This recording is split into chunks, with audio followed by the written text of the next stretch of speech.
Donc, bonjour Héloïse, merci beaucoup d'avoir accepté cette interview ici à la Foire du Livre de Bruxelles. Avec plaisir. Est-ce qu'avant toute chose, tu pourrais nous faire un petit résumé de Nox, ton roman paru aux éditions du Chat Noir? D'accord. Donc Nox, en gros, c'est l'histoire d'une jeune fille qui s'appelle Théa et qui a toujours été enfermée dans un asile depuis qu'elle est toute petite. Et à ses 18 ans, elle peut enfin sortir et reprendre sa vie en main. Donc elle a envie de laisser un peu ses vieux démons derrière elle et de recommencer à zéro. Sauf qu'elle va se rendre compte que son passé la rattrape et que notamment les voix qu'elle entend dans sa tête depuis qu'elle est toute petite ne la quittent pas et deviennent de plus en plus fortes. Et elle va croiser la route d'Elias, qui est un jeune garçon qui vit dans un petit village paumé. Et lui, il essaye d'en savoir plus sur les légendes de son village. Et leurs chemins vont se croiser. Ok, et donc il est sélectionné pour le PLIB 2019, donc le prix littéraire des booktubers de Booktubers App. Et il est toujours en lice pour le prix. Qu'est-ce que ça fait de savoir que son premier roman est déjà dans une sélection pour un tel prix? Au début, comme tu dis, c'est mon premier roman, donc on s'y attend pas du tout. C'est hyper valorisant, surtout qu'il y a quand même un jury qui est très large avec plein de blogueurs, de youtubeurs, etc. C'est vraiment valorisant et ça met en avant le travail, mon travail et celui de mon éditeur. Et c'est vrai que pour un premier roman, c'est inattendu, mais ça fait super plaisir. Donc tu as d'abord publié ton histoire sur Wattpad, elle a connu un beau succès, notamment avec les booktubers aussi, avec quelques-unes qui t'ont déjà cité dans leurs vidéos. Et qu'est-ce que ça t'a apporté en fait cette expérience de d'abord publier sur Wattpad avant de commencer à publier en papier dans une maison d'édition? Je pense que Wattpad c'est une excellente école parce que les gens ne payent pas pour avoir accès au contenu sur Wattpad et donc si au bout d'un moment ils se lassent ou que l'histoire n'est plus assez bien, ils n'ont qu'à fermer la page et c'est terminé.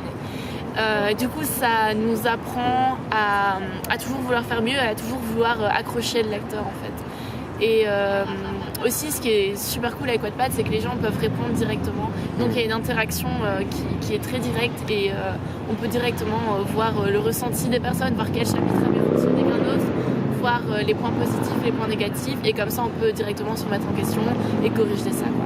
Et est-ce qu'il y a des réflexions, des commentaires de certains lecteurs qui sont directement influencés dans ton écriture, des choses qui n'étaient peut-être pas prévues ou qui n'étaient peut-être pas prévues comme ça et que tu as changé avec leurs commentaires? Pour ça, non, parce que au bout d'un moment, je savais où je voulais aller et que mon but, c'était justement de ne pas aller dans le sens des gens, mais de les surprendre. Et du coup, ça aurait été plutôt l'inverse de si les gens m'avaient dit je sais que ça va être comme ça, j'aurais voulu faire l'inverse. Mais c'est hyper constructif quand même de voir nos faiblesses et après de s'adapter, même si on ne suit pas forcément les propositions des gens, parce que c'est vrai que c'est toujours bien de surprendre. Et donc du coup, comment ça s'est passé justement le passage de Wattpad à la publication en papier? Comment est-ce qu'ils t'ont découvert? Est-ce que c'est toi qui allais vers eux? Est-ce que c'est eux qui sont directement allés vers toi? Et qu'est-ce qui s'est passé au niveau des corrections entre le jet qui était publié sur Wattpad à celui qu'on a entre les mains maintenant? Moi de base je comptais pas publier, donc j'ai commencé sur Wattpad un peu pour le fun, comme ça pour le plaisir. Et mon éditeur, donc Mathieu Guibé, se baladait sur Wattpad, je pense qu'il en avait déjà entendu parler via Margot Liseuse ou via Nîmes, je ne sais plus. Et donc il en a entendu parler, il a commencé à lire, il a lu les premiers chapitres et il a adoré, il m'a dit c'est bon, faut qu'on bosse ensemble, je suis prêt à bosser avec toi, à te faire signer un contrat. Mais de base, oui, non, je comptais pas du tout publier, et j'ai même pas publié sur Wattpad en me disant ça va me faire de la visibilité, je vais trouver une maison d'édition. C'est pas du tout la démarche au début. Et du coup après, une fois qu'on signe le contrat, on commence à bosser sérieusement. C'est plus que je bosse un chapitre de temps en temps quand j'ai la motivation. Et c'est là que le rôle de l'éditeur est hyper important. Moi, mon éditeur m'a apporté énormément et m'a aidé à tout reficeler un peu, à retrouver une certaine logique, à éviter les incohérences et vraiment à passer au niveau supérieur en fait. Donc en fait, ton éditeur, c'est celui qui va toujours avoir la bonne idée à laquelle tu n'as pas pensé. Et c'est pour ça que c'est génial de travailler avec quelqu'un qui est extérieur. Parce qu'après 1 an ou 2 ans sur le même manuscrit, on voit plus vraiment les défauts, on n'a plus assez de distance avec. Et donc la phase de correction, elle est super importante. Et c'est vrai qu'au début, c'est difficile de se remettre en question. On a l'impression qu'il n'y a rien qui va dans son roman. Mais c'est totalement faux, c'est juste que parfois, il faut tout démolir pour tout construire. Et c'est dur, mais au moins quand on est dans une maison d'édition, une bonne maison d'édition, on ne le fait pas tout seul, quoi. Ok. Et donc tu as publié ton premier roman à 17 ans ou à 18, je sais plus. Et qu'est-ce que ça fait en fait de publier un premier roman à 17 ans? Notamment, peut-être t'allais toujours à l'école, je suppose. Qu'est-ce que ça fait? Est-ce que ça change les regards? Ou est-ce qu'on a une considération en plus Mais au début, les gens sont plutôt surpris parce que c'est pas quelque chose de commun. C'est vrai que dire qu'on joue au foot, c'est commun. Dire qu'on écrit, c'est un peu bizarre. Mais oui, bon, il y a toujours quelques personnes qui vont critiquer en mode « Ah, c'est trop bizarre, vraiment, elle a pas de vie. » Alors qu'au contraire, publier, ça permet d'avoir une vie à côté. Enfin, on fait des salons et tout, on rencontre plein de gens, c'est super cool. Mais surtout, j'ai ressenti la différence ici en rentrant à l'université. C'est vrai que je dois travailler sur le suivant, mais avec l'école et tout, c'est vrai que c'est compliqué parfois de modeler les deux. Et après, peut-être que certaines personnes auraient fait passer l'écriture avant. Pour moi, c'est mes études avant. Ça, c'est un choix personnel. Mais oui, c'est difficile de modeler les deux. Et la réaction des gens, quand ils l'apprennent, c'est « Ah, t'as écrit un livre, trop bien !» et tout. Mais c'est vrai que c'est valorisant. Mais c'est compliqué de trouver une balance. Et ça n'a pas été un frein du tout pour la publication d'avoir 17 ans, du coup de ne pas encore être majeur D'ailleurs, ce qui s'est passé, c'est que mon éditeur, quand il m'a contacté, il ne savait pas que j'étais mineure. Donc à l'époque, j'avais 15 ans quand il m'a contacté, donc il n'en savait rien. Et d'ailleurs, ça l'a surpris quand je lui ai demandé « Ah, mais je suis mineure, du coup ça change quelque chose ?»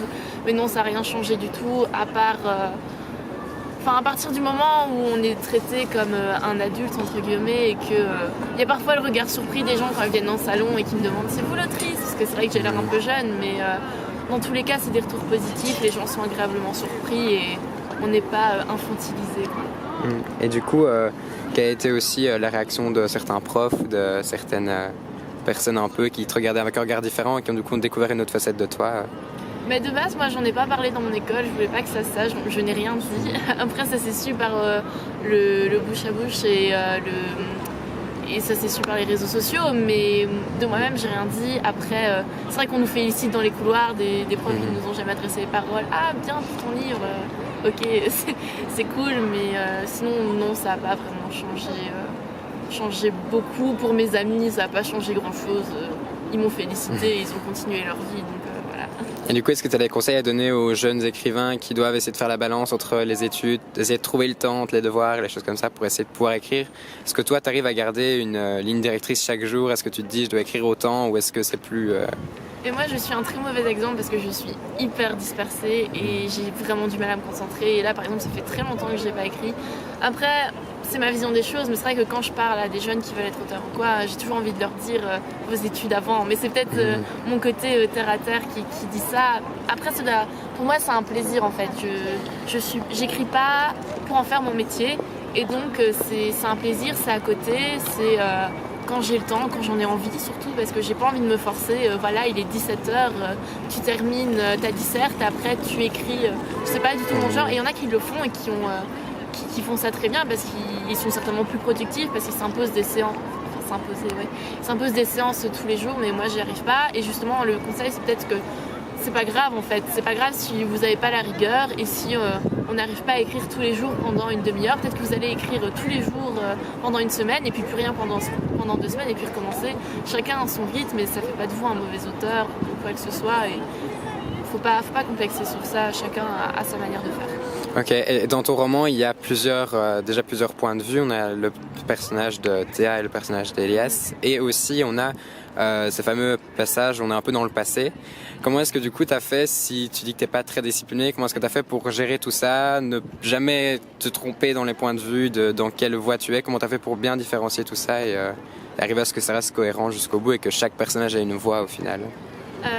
Pour le fait que chaque personnage ait une voix, c'est à force de les développer. Enfin, ils ont chacun leur caractère, donc ça se fait à peu près naturellement. C'est vrai qu'au début, on a peut-être tendance à écrire de la même manière pour les deux personnages, mais à force, on arrive à trouver leurs pattes, leurs petits défauts, leurs petites manies, etc.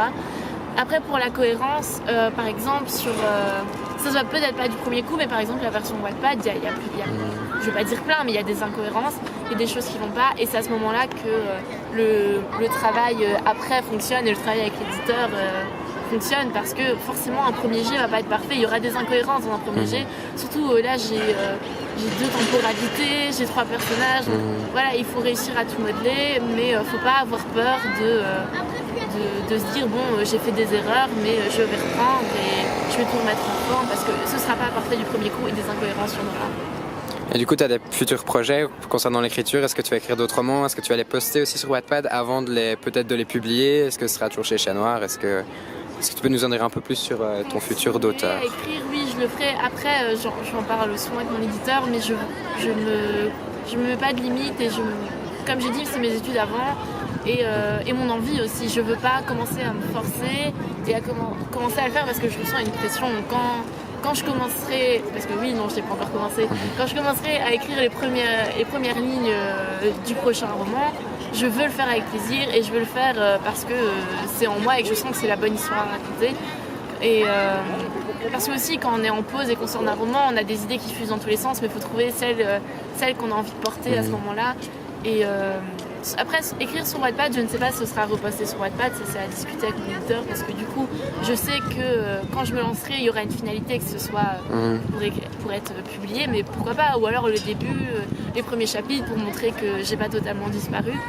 Mais donc je me mets pas de pression et ça arrivera quand ça arrivera. Donc désolée à tous les gens qui viennent me voir en salon en me demandant c'est quand le suivant, moi-même je sais pas. Et donc du coup, dernière question, si tu gagnes le PLIB, qu'est-ce que tu feras? Quelle est la première chose que tu feras si tu gagnes le PLIB?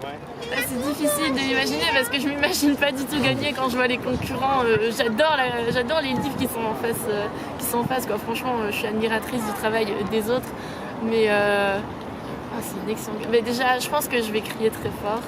Et puis, je pense que je vais le dire à tout le monde, quoi, par fierté, clairement. Ok, ben super. Je te le souhaite en tout cas de gagner avec Nox. Déjà être nominé, c'est... D'accord. Ben merci beaucoup pour cette interview. Merci beaucoup pour le roman aussi que je suis en train de dire et que j'aime beaucoup. Et je sais pas si tu as un dernier mot à dire à ceux qui vont regarder la chaîne ou le PLIB ou... On se revoit pour le prochain roman dans 1, 2, 3, 4 ans, je sais pas.